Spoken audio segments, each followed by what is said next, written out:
Saat ini kita banyak mendengar berbagai problem tentang penurunan kualitas lingkungan di Indonesia.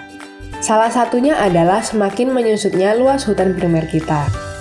Data Bappenas dalam dokumen RPJMN 2020 hingga 2024 memperkirakan pada 2045 akan tersisa sekitar 18,4% dari total lahan nasional seluas 189,6 juta hektar. Jika kondisi ini tidak berubah, akan memicu meningkatnya luas wilayah kritis air dari 6% menjadi 9,6% pada 2045. Sehingga memicu terjadinya kelangkaan air baku khususnya di pulau-pulau yang memiliki tutupan hutan rendah seperti Pulau Jawa, Bali, dan Nusa Tenggara.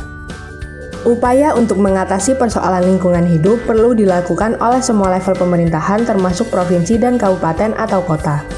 Salah satu upaya yang saat ini dikembangkan adalah dengan menyediakan insentif fiskal dari pemerintah provinsi kepada pemerintah kabupaten atau kota yang memiliki capaian baik dalam pengelolaan lingkungan hidupnya.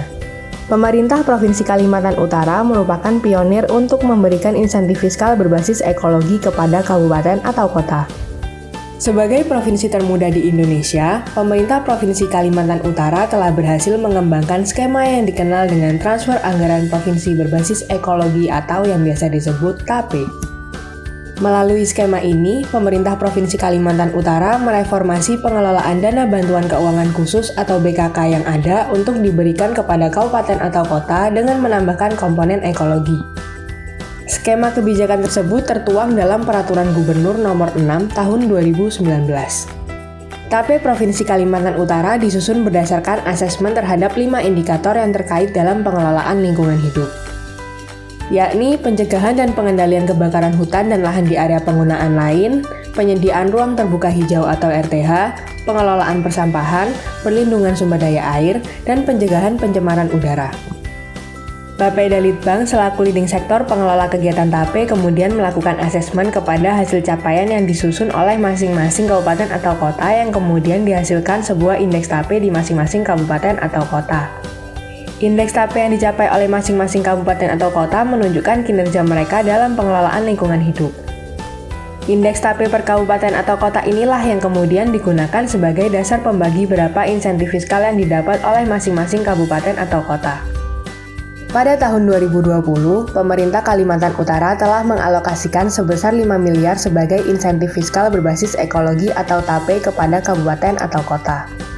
Hasilnya, indeks TAPE yang diperoleh di 5 daerah berkisar antara 1,77 untuk Kabupaten Tanah Tidung dan 2,86 untuk Kabupaten Nunukan.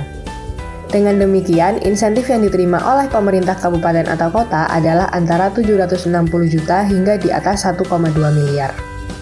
Skema TAPE yang diterapkan di Kaltara pada prinsipnya pertama, tidak menambah beban anggaran APBD provinsi, tetapi hanya melakukan perubahan atau reformulasi penggunaan bantuan keuangan provinsi ke kabupaten atau kota dengan menambahkan aspek ekologis. Kedua, TAPE dapat meningkatkan dukungan, koordinasi, dan kerjasama antara provinsi dan kabupaten atau kota untuk menjaga lingkungan dan pencapaian target penurunan emisi gas rumah kaca atau GRK. 3. TAPE sebagai bentuk komitmen pemerintah provinsi dalam melakukan supervisi dan pendampingan kepada pemerintah kabupaten atau kota dalam pengelolaan lingkungan hidup termasuk mendorong partisipasi kelompok perempuan. Dengan tersedianya alokasi pendanaan yang mempertimbangkan aspek ekologi menunjukkan adanya komitmen pemerintah provinsi untuk bersama-sama dengan kabupaten atau kota mewujudkan kelestarian alam dan keberlangsungan hidup manusia di dalamnya, sebagaimana yang dilakukan oleh pemerintah Provinsi Kalimantan Utara. Sudah saatnya provinsi-provinsi lain di Indonesia menerapkan skema insentif ini supaya pelindungan terhadap lingkungan dapat terus dilakukan secara berkelanjutan. Jadi, siapkah provinsi Anda?